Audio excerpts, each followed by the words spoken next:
that my shop is done, I'm going to be tackling two huge projects on my to-do list, building two property gates. The property has two gates, one that leads to the house and one that leads to the shop. So in this video, I'm going to be covering the process on how I built this gate leading to the house. Let's jump into it.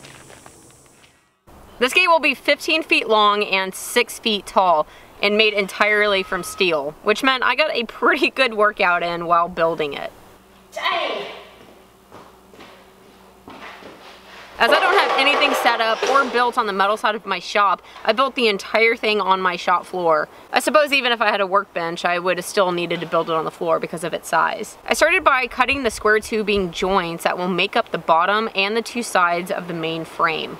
I built up a standoff from wood scraps for the outfeed support on the material and made sure that every joint read level before making my cuts at the chop saw. I've never built a gate before, so before jumping in, I did ask a few welder friends of mine on material thickness that I should be going with, as well as if a diagonal should be incorporated into the design. And the information I got back was no diagonal, as it wouldn't help with sagging since the gate will be longer than it is tall, and to go with thicker material for the bottom joint and the hinge side of the frame. So that's what I did. The heavier stuff is 1/4 inch thickness. Then for the top and unhinged side of the frame, I went with 3/16. Find that balance point.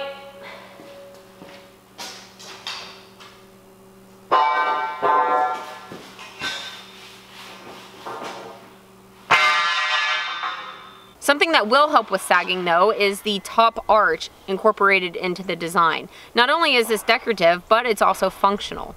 I first bought 2x2 straight tubing thinking I would just take it to a fab shop to bend it for me, but nuh-uh. It was very expensive going that route, and it turns out that a local steel shop called Triple S sells different arches right off the shelf.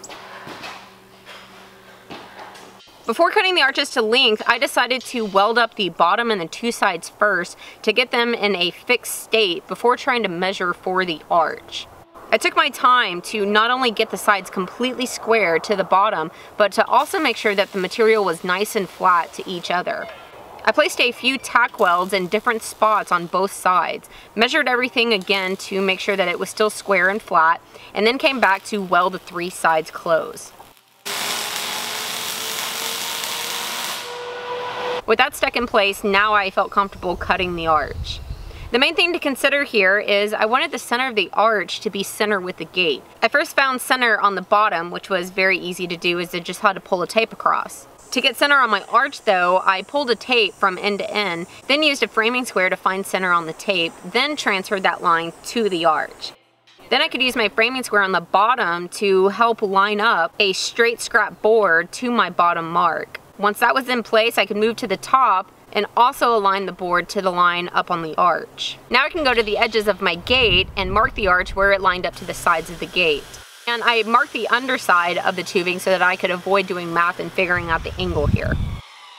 The second arch is the exact same length as the first, so once I had the first one cut, I could lay it on top of the second one and use it to trace my cut lines. These were pretty quick to install, as I just had to make sure things were nice and flat as I was tacking and installing them. And of course that they were spaced apart the same distance on the left and right side. Since I planned for this side to be the front of my gate, after I completed the welds for the arches, I came back with a grinder and ground down my welds until they were nice and smooth. Using this awesome new hood from Lincoln Electric that is an auto darkening welding hood, but it can be flipped up to quickly become a clear protective grinding shield. This prevents from having to switch out headgear when needing to go between the two tasks repeatedly during a project. It is very cool in my opinion. So the body of the frame is done at this point. For the center, I will be filling in the space evenly with 3/4 inch tubing. I first divided the space out evenly to figure out what the spacing between each picket needed to be so that I could cut a bunch of spacers made from wood. Then I would draw a tape across the span to see how tall the next picket needed to be cut to. The bottom is cut at a 90-degree, of course, but the top has that arch to butt up to. This means the cut angle varies, so when I pulled my tape, I would read the left and the right, then mark 2 dimensions on my material at the chop saw so that I could connect the two with a straight edge and have a visual of the cut that was needed.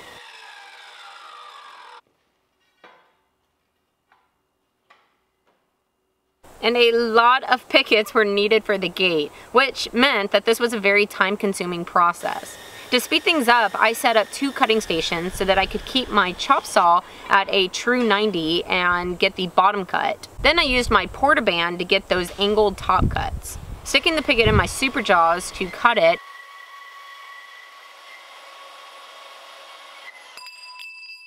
and also to grind down the ends if just a little bit needed to be taken off. Once I got to the halfway point, things really picked up speed because I was then able to take the pickets I already cut and use them to make a twin for the mirrored side.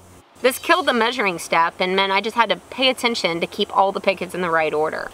After all of the pickets were cut out, I started attaching them by first going through and tacking them in place. I wanted these pickets to be center on the bottom rail, so I grabbed a spacer that was the thickness needed and moved it to sit right underneath the picket. The important thing in this step was to make sure that the picket was not only sitting flat against the bottom spacer, but also pushed up against the spacer, dictating that distance between it and the next picket. And to make sure that all my pickets were on the same line, I used the same single spacer for the bottom and kept moving it from picket to picket. I would tack a few along the bottom, then repeat the process along the top, taking that same spacer with me to place underneath them. Once I got to the end of the gate and verified that everything looked nice and straight and evenly spaced, I went back through the pickets and welded them closed. Actually, I only welded the front side with the gate laying down. After getting those done, I stood the gate up using my super jaws to keep it from falling over, then welded the sides as well as the back. And it was absolutely awesome getting to see this gate stood up and being able to move around it. For some reason, whenever it was laying on the ground, maybe because the shop is quite large, but the gate just didn't seem 15 by 6. Stood up though, it did start to sink in just how big the gate was. With the gate upright, I was now able to weld what will be the backside of the gate's frame. This was the side that was laying against the shop floor when it was down on the ground.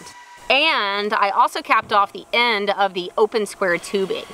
I did this by clamping down on some flat bar and cutting off a portion just big enough to fit inside the tubing. I used a magnet to hold it in place, then tacked and welded it closed. I'm using the new Lincoln 260 Power MIG for this project. And one of the things I'm absolutely loving is how quick it is to change between thickness settings. A few clicks and turns of a button and I can go from 3/16 down to 16 gauge. All my other settings stay the same and back into welding. And that, my friends, is a finished gate. It's funny because even though this is one of the largest things I've built, it only took 3 days to get this far. So if you have a gate on your to-do list, then don't think it's out of the question to build one yourself. Alrighty, next up was paint. I called Brian and Cody for help on this one as I wanted to move the gate outside to the porch to first clean off. As this gate weighs about 350 pounds, they grabbed the tractor, a few straps, and made very quick work of getting it moved. To protect my porch from the paint that I'll eventually do, I set the gate on some OSB and also some scrap wood blocks. The OSB to protect the porch and the blocks to keep it up off the ground so I can get that bottom rail whenever I paint.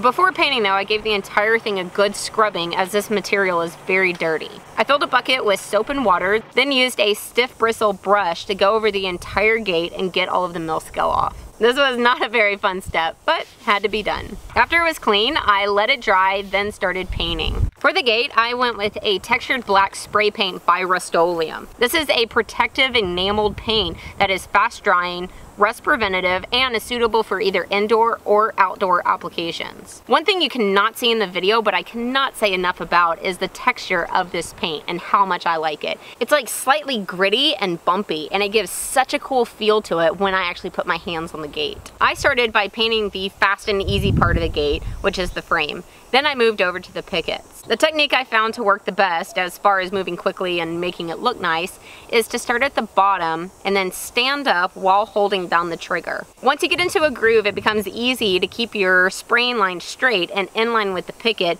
as you go from bottom to top. I went through and I did all of the fronts first, then I repeated tackling the sides as well as the back. My original plan for the gate was not to stop here, but to cut out an emblem of some sort and put it at the center of the gate. And in fact, I actually cut out a really pretty looking tree.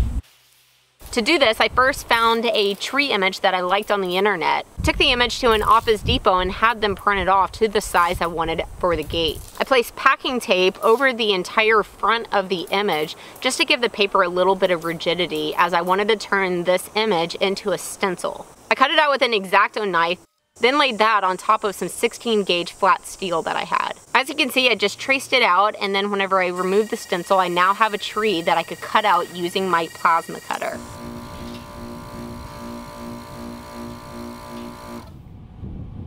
A tree is a very forgiving image, as you can almost make no wrong cuts with it. However, once I cut out the tree, I felt like it needed some sort of distinguishing background so that the metal tree wouldn't get lost in the metal pickets. So I moved right into making some sort of wooden background for it. And here's where things started going a little bit sideways. I really wanted the background to be round. However, with the tree being so much wider than it is tall, I don't think a round background would have looked nice. So I changed it to be a rectangle that fit the tree, but then arched the top and also the bottom to kind of match the shape of the gate a little bit. However, after getting both of them made, I just decided that I didn't like it and I did not want to put it on the gate. So I ended up leaving it off and leaving the gate as is. However, I do plan to come back in the future and add something. Right now I'm thinking a compass rose because that'll be nice and it will be round, but we'll see. Ugh, this was such a huge project. Not only the gate in itself, but also the install. So in the next video, I'm gonna be covering the process on building the gate that leads to my shop, which is a completely different design. Then I went ahead and did the installing of both of the gates as a completely separate video so that I could cover all the details for you guys. Stay tuned if you're interested in seeing more, and of course I would love to hear comments on what you think about my gate. I'll see you next time.